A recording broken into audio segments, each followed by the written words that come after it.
All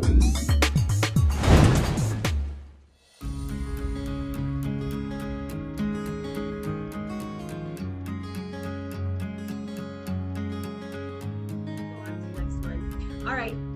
I really want to stress this big time because in states that change laws, I see a lot of employment attorneys and employers who think, you know what, we will just stop doing reasonable suspicion testing and call them randoms. And that way we don't have to deal with this and nobody's going to sue us.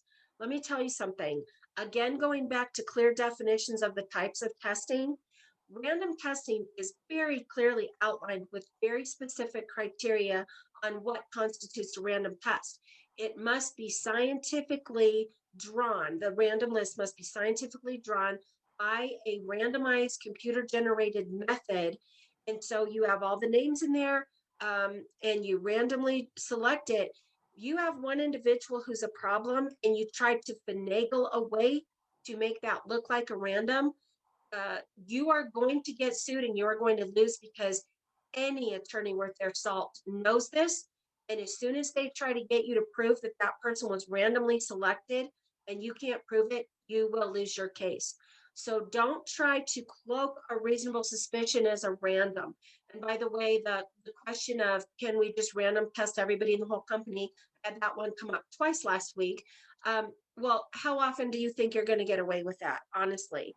And that an attorney's not going to see through that. Every time you have a reasonable suspicion, if you're not enforcing your policy and your state is changing laws and you think you're going to random test everyone in the company like 5 or 6 times a year, it's not going to fly.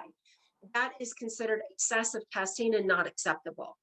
So you just have to knuckle up and make sure that all of your frontline supervisors are trained to detect signs and symptoms of substance use. And when an employee is operating in an unsafe manner, they need to be approached. The reasonable suspicion test must be done, and it's legally defensible. It's not called a reasonable certainty test. You don't have to know for sure that they're on drugs. You just have to have a reasonable reason to suspect, and then it must be articulable and an observation that there's something impacting their workplace safety that constitutes a drug test. And the drug test doesn't have to be positive. If the drug test is negative, it could be a mental health issue. It could be, something else going on there, a physical issue, a relationship issue at home. That doesn't matter. What you're doing is making sure they're safe in this way, and then you can continue to evaluate their safety, even if they need to be removed from duty for mental health or whatever. That's all fine. But supervisors need to be trained. You need to be willing to do the reasonable suspicion test, and then the workplace strategies, the policy, and the practices all go hand in hand. So for reasonable suspicion testing, you follow the normal testing process. All right. It's an objective observation. You're not taking someone else's word for it and not laying eyes on it yourself as a trained supervisor. So what that means is you can't have employees tattling on each other because they don't like one another or don't get along or whatever, and then you just send someone straight for testing. No, you can take that information in. I mean, we've had tips of people saying, your truck was driving down the road on Main Street and we saw your driver light up a crack pipe behind the wheel. That has happened. And that generates a reasonable suspicion test. That's okay. That's something totally different. But when you have a generalization of a employee saying, we think there's something going on there, supervisor gets eyes on it, and then you can generate that reasonable suspicion test. And again, the training is so important and critical here. It's a 2-hour training, and it will make this very clear and simple. There are templates that provide documentation for filling that out so that it's super easy. And I want to just say that never ignore these things because you can have accident, injury, fatality, and it's not worth it. We all need to do the right thing. Mm-hmm. Could I jump in with a question here? Yes, sir.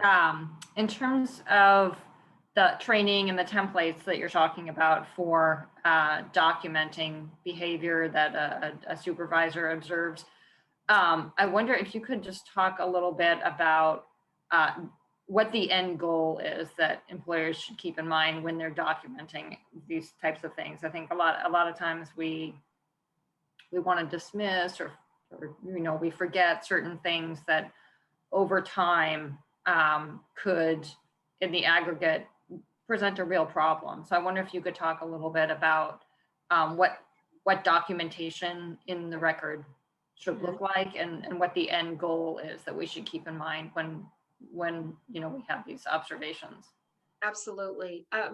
This is such a good question, and it's a big question. The ultimate goal is always safety. So drug testing is never put in place to strictly be punitive. It's put into place to protect the work environment, the public, the employees who choose not to use drugs. That's what Safe and Drug-Free Workplace Act is all about. So that's the ultimate goal, but the documentation goal in and of itself. So when as AJ mentioned up front, people who have substance abuse problems, they miss work. They're constantly sick. There's always an excuse or reason for why, something's not getting done, or they're not there, or they have to leave early.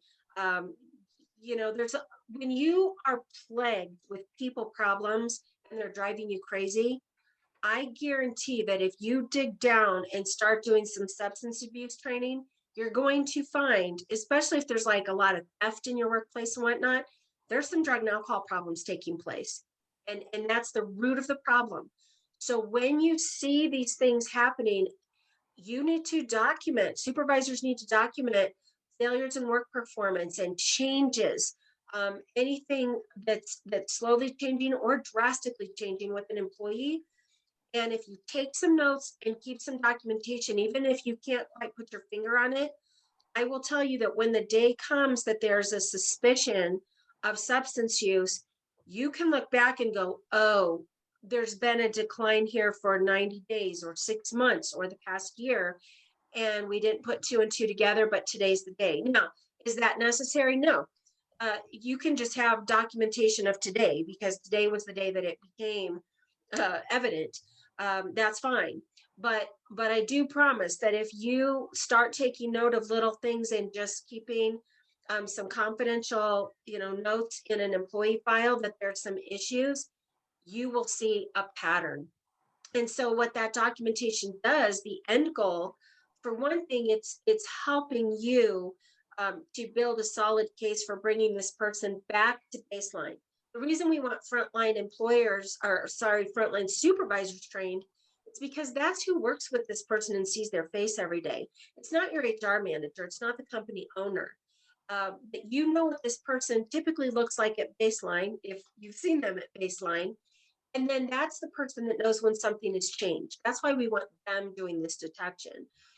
So when something has changed, we want to figure out, how to return them to safety, health, and wellness. If your policy allows them to do that in the workplace, that's great. If your policy doesn't and says they're going to have to do that somewhere else on their own time, that's also fine. But the end goal is not only to protect them for their own health, safety, and wellness. And remember, they've got a family that cares about them and loves them and is probably trying to do the same. But in the bigger scheme of things, it's going to be about your liability. It's going to be about your vulnerability. It's going to be about your culpability. If you do not document it and you ignore this and you fail, and other people have been telling you, people have been saying there's something wrong, and then, God forbid, the fatality happens, whether it's for them personally or for another human being, I'm telling you what, employer, you're liable if you ignore this. So that documentation is going to protect you in court, as well as protect the individuals. So I want to make sure that you are all thinking about those things very clearly and seeing the whole picture. Does that help, Sarah? It does. Thank you. Hey, Joe, I'm going to, and Sarah,